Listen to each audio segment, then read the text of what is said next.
When money stops becoming your master and starts being your servant, now you're talking another language.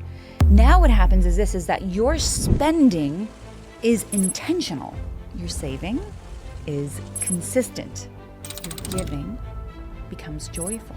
Your credit begins to rebuild, and your financial future actually starts to stabilize. And most of all, your peace returns.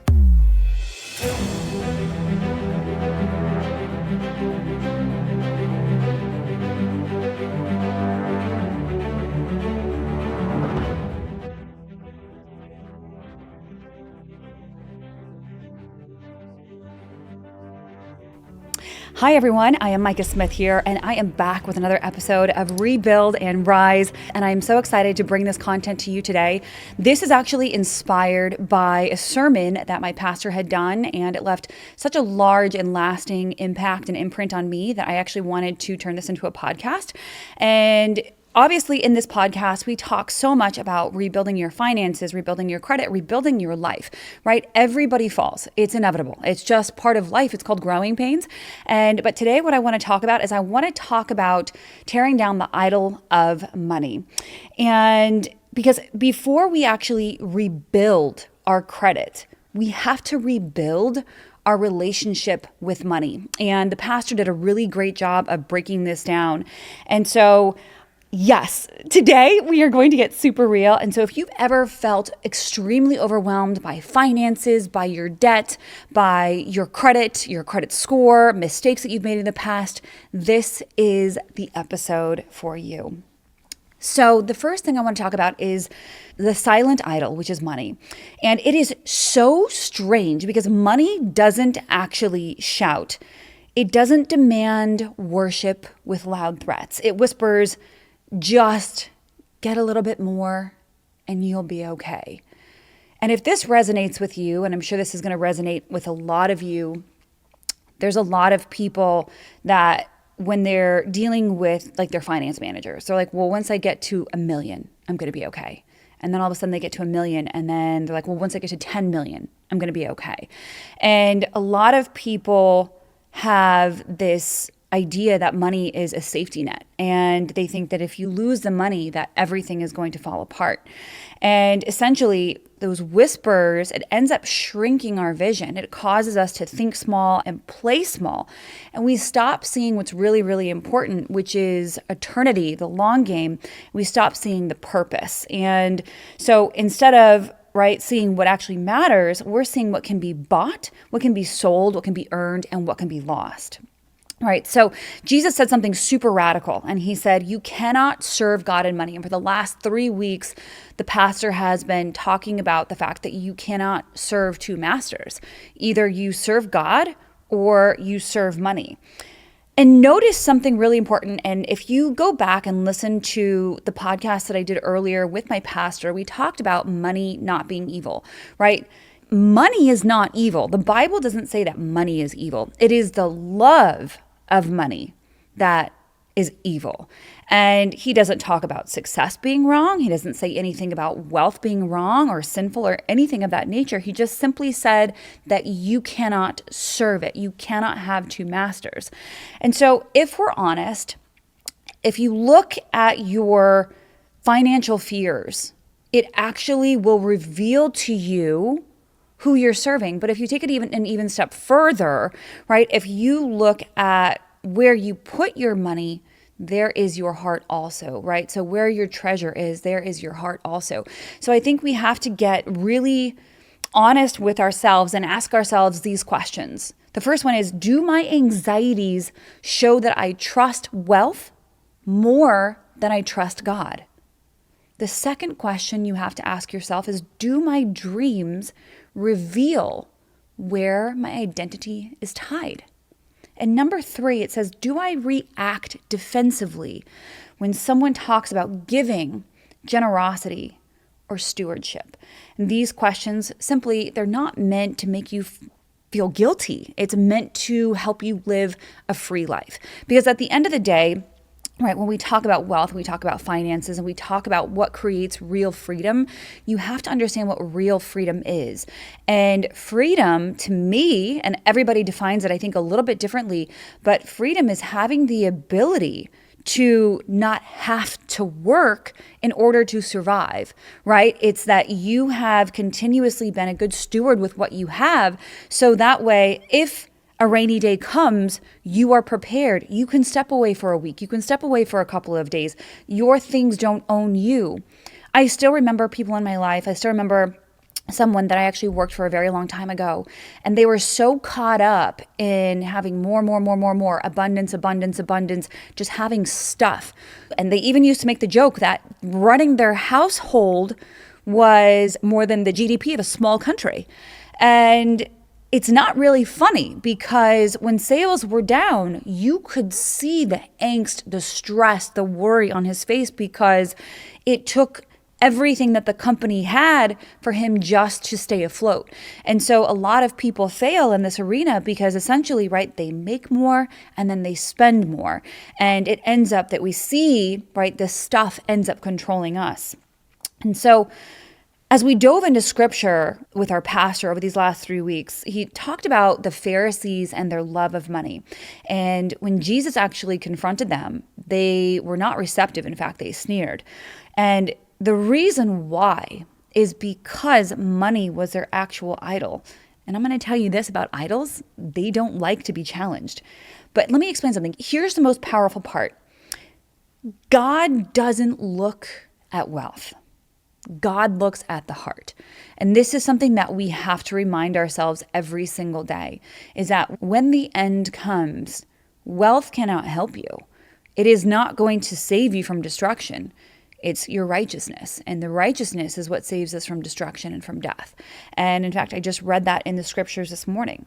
So we as people, we have a tendency, right, because we're human, we tend to judge by appearance, by cars, by homes, by labels, by credit scores, by status symbols, all these things that really don't matter. And just remember, God cares about something so much deeper. And my pastor said something so profound. And he said, Jesus plus nothing is everything. Think about that for a second. Jesus plus nothing equals everything. Do you feel that way? So when it comes to idols, how do we operate if we are serving money? If money has taken a hold of us, right? How do we nip this in the bud, right? So just understand something. You don't manage an idol. You have to destroy it. And so this is something where you really have to do a self-evaluation, and you have to look and say to yourself, why am I living the way that I'm living? And am I living to serve money, or am I living to serve people? There is a strong difference between the two. And so there's a principle that we need to hear. Again, you cannot manage an idol. You actually have to get rid of it. You have to actually destroy it. And this is something that Pastor Greg had talked about as well. So here are the idols that we actually face. And I think that when we think about idols, like, we might think about it maybe differently than what they actually are. So let's talk about what these idols are that we need to face and we need to destroy. The first one is the idol of security. So again, we discussed this already early in the podcast, but it's, that feeling of security that we get from money. When I have this, I feel safe. But peace doesn't come from income. It comes from trust. So you have to destroy that idol of money, and you have to know, and the closer you get to God, the more you learn about God and who He is, you understand that He cares so deeply about each and every one of us, He will not allow us to fall, right? He says in the Bible, like, I have stumbled so many times. The righteous may stumble, but they will never fall. I have never actually fallen to the point, right, where I couldn't keep going. I've stumbled, but I've actually never fallen, right? But that's because I have so much faith and so much trust in Jesus. So we have to be able to have this peace that doesn't come from our income, because income is going to go like this, up and down, up and down, up and down. And if you're always chasing income and monetary, I'm going to tell you, it's never going to be enough, ever. The next one is the idol of significance. So this is from, people deriving their worth from what I own, what I drive, what I wear. But true identity is not found in things. It's actually found in God. Does this resonate with you? Do you feel that you would be less than if you didn't drive the car you had, if you didn't have the house you had, if you didn't wear the clothes that you wore, right? I've been poor and I've been wealthy. And I will tell you, I'm the exact same person. No things, no material possessions define me whatsoever. I give everything I have, no matter what, to the people that I'm around, because that's just who God created me to be. I find my true identity and what I'm able to contribute to other people. So at the time when I didn't have money, I contributed my time, right? So it's something where it's like I always had something of value to give, even if it wasn't monetary. Is that something that you're comfortable with as well? If you were stripped of your earthly possessions, would you have the confidence in you that you have today? Or are you striving for these things and these possessions that make you think you're going to be a different person when you have XYZ? I'm going to tell you what money does. Money just exposes who you really are. That's all it does. So the more you have, the more you become the person you actually are. So if you are a giving person, you're going to give more. If you are a nasty person, you're going to become even nastier. And that's one of the ugly things about money and the idol that it is it exposes people for what they are. So if you think that acquiring more and having the ability to dress nicer or drive fancier cars, I'm going to tell you there is no satisfaction in that. And that reminds me again of something Tony Robbins says, right? Success without fulfillment is the ultimate failure. And my goal is to help every single person that acquires wealth, right? As we help you build your finances and we help you build any sort of real wealth, right? I want to make sure that you're fulfilled in it, because if you're chasing it, right, for the wrong reasons, I want you to understand there will be no fulfillment in the end. So the third thing I want to talk about as far as idols go is I want to talk about the idol of success. And sometimes we confuse God's gifts with God's approval. And success to God often looks like humility, compassion, and love for the poor. In one of my other podcasts, I talked about, right, who I aspire to be.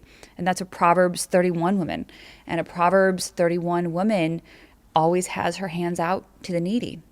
And I think something I actually want to share with everybody today is something that Greg has been talking about a lot lately, which is, if you want to receive blessings in your life, and if you're watching this, I'm going to obviously physically use my hands, but if you're only listening to this, I want you to imagine this.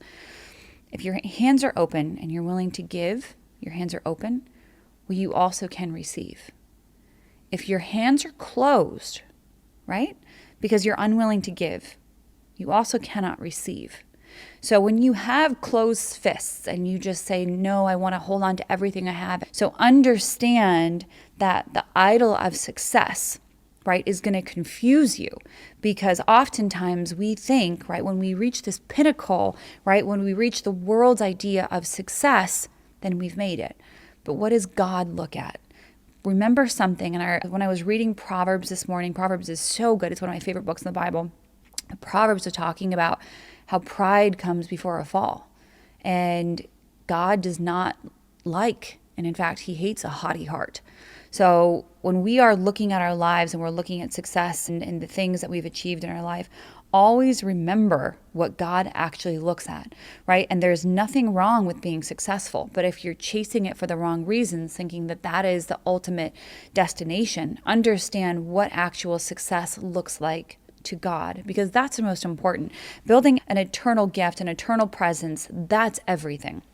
So the last thing I want to talk about, the last idol I want to talk about, is the idol of comfort. And this one actually spoke to me in such a strong way, because I think that a lot of us seek this idol of comfort, and it's the idea of ease and convenience and pleasure. And remember this, that when this becomes the goal, your actual mission dies. And I think that a lot of us, especially myself, I feel like as I've been growing my company and as I grow as an individual, right, the moment that you stop growing, you actually start to die. And so if we're chasing the idol of comfort, we just want to sit back, we want to relax, we just want to be. Listen, there's nothing wrong with being a human being, and there's nothing with taking a break and relaxing every once in a while, but understand we are here for a purpose. And it is not our mission here to seek absolute comfort. And I do believe that comfort is an actual idol. Like, our hands are to be working, we are to be establishing, right, a better world for others around us. And if we are utilizing our time appropriately, and one of the things the pastor just said this weekend is, he's like, when we are given things by God, right, whether it's time, abilities, right, how are you spending your time? How are you using your God-given abilities and your talents? Like, are you using them day to day, right? In America here, right, we have like retirement. But it's actually proven that a lot of times when people go into retirement, if they're idle and they're not doing too much, oftentimes they tend to pass away because they have no sense of purpose. And purpose is everything in this life. And so we need to destroy all of these idols if we are to be truly, truly fulfilled in each of our lives. So let's talk about true riches, right? The world defines riches by net worth, credit limits, right? Assets, status symbols. But remember, God defines riches differently. He defines it by character, generosity, humility, eternal perspective, and compassion. When we chase money, we become its slave. When we use money for God's purpose, it sets us free. So, let's talk about something that I've never spoken about on this podcast before. And I want to talk about generosity and how this actually negates this idol and this love of money. So, generosity isn't just about being nice. We actually call it spiritual warfare. So, every time we give, we dethrone greed.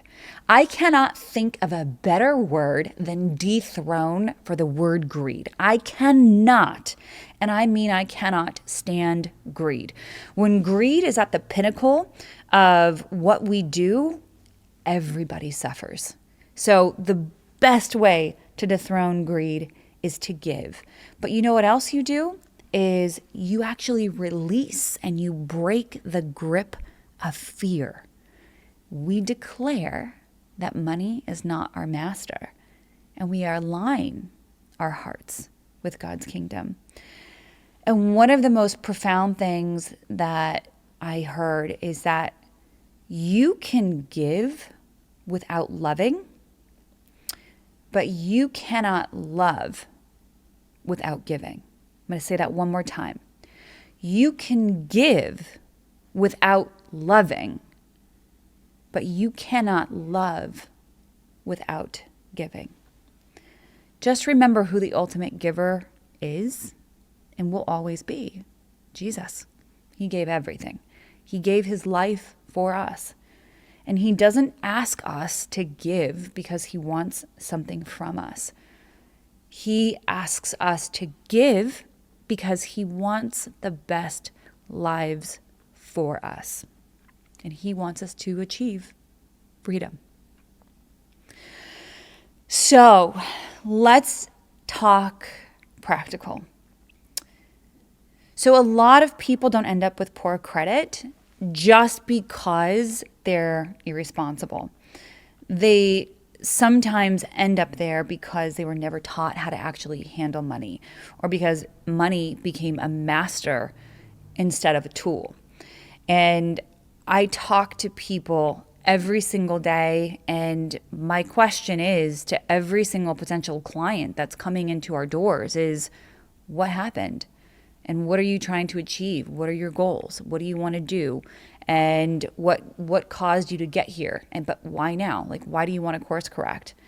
So if money is an idol, just understand this. It really will control how we actually spend our money, how we're able to save our money, how we react in any sort of emergency, and how we actually handle real financial pressures. Because let's face it, that's the world that we live in today. Pressures in finance are real. The number 2 reason why couples divorce is because of finances. So it leads, just understand, like if we don't have a healthy relationship with money, it leads to a couple of things. And I've done so many podcasts with people who have actually they have broken this cycle. So you will find that if you have a really unhealthy relationship with money, you're going to have impulsive purchases. You're going to be constantly chasing the status symbol. You're going to rely on debt for self-worth, avoiding financial truth completely out of shame. And then you ignore long-term planning simply out of fear. So what is the solution? Right? It's not just coming up with a budget, it's transforming your relationship with money. So when money stops becoming your master and starts being your servant, now you're talking another language. Now what happens is that your spending is intentional. Your saving is consistent. Your giving becomes joyful. Your credit begins to rebuild, and your financial future actually starts to stabilize. And most of all, your peace returns. So I want everyone to focus on the long view, because that is something that I teach and I have been teaching pretty much my whole life, right? We are in a microwave society. We're very myopic. We're very short-sighted. And we have to understand something. Life is much more than convenience, comfort, impulse, short-term pleasure. And if you want to actually rebuild your finances, it's going to require a mission, a sacrifice. I said in my other podcasts, I said, what are you willing to give up to become the person you are meant to be? It requires real sacrifice, and it requires consistency. I've said before in other podcasts, if you get 1% better every single day, that's 37% better in a year. You need to have obedience, right? And the last but not least, you have to have vision. Without vision, the people perish. You have to have those 5 things: mission, sacrifice, consistency, obedience, and vision. So we want people to have what's called a kingdom mindset, which is we have the long view and we build something that lasts, something that is going to outlive generation after generation after generation after generation. You are going to change the lives of the people that are around you. That is a legacy. What kind of legacy are you leaving behind? Because I'm going to tell you this, no one's going to remember the car you drove. No one's going to remember the house you lived in. Somebody else is going to live in that house eventually. Someone's going to redecorate, repaint, rebuild, restructure, make it theirs. And it's going to go from person to person to person to person, right, as time goes on, right? If you think about this, and this is a very sombering exercise, but if you think about this, if you think about what your obituary was going to say, how would it read? And would you be proud of what that obituary said? Would you be proud of what impact you have made here on this earth? Was it of importance? Was it of meaning? And you are the only one that can correct the path that you are currently on by following these simple steps. But first, what you need to do is you need to destroy the idol of money. And I want you to understand something. You can be free from financial fear. You can rebuild what's broken. You can rise again because you're looking at someone who did it. I made every mistake under the sun. I didn't have direction. I didn't have purpose. I didn't have vision. I chased every single one of the idols that I'm discussing with you today. Why it's so important, which is why it's so important for me to share this with you today, because I know that I suffered with this. And it wasn't until I was able to completely, right, eradicate the idol of money, right? I had Lindsay Stevens here from the Stevens team. And again, she's like, I'm so good at making money because I don't care about it. And that's the thing is when you care about the mission, you care about helping people, the money takes care of itself, right? The money should never be the thing. It's a tool. You have to remember it is a tool to help others, to improve the lives of others. There's no satisfaction in just obtaining a bunch of wealth just for you. I'm just going to tell you that's why, again, they say that it's not that successful and wealthy people are happy, right? It doesn't work that way. You see so many people who are wildly successful or extremely rich, extremely wealthy, killing themselves every single day, right? It's not that successful, wealthy people are happy. It's that happy people are successful and they're wealthy. And their version of wealth is probably different, and it is different than the person who thinks that wealth is the ultimate destination. So I hope that you understand that it's going to start today with a declaration. And it needs to be, my trust is in you, God, not in wealth. I want you to understand something. Money is a harsh master. But guess what it is? It's a powerful servant. Tear down the idol, choose freedom, and remember, Jesus plus nothing is everything. Thank you so much for listening to today's episode of Rebuild and Rise. I am your host, Micah Smith. If you liked today's episode, please share it with someone that you love, who you know it would make an impact on their lives. And please like and subscribe. Thank you so much for joining today. I'll see you next time. God bless.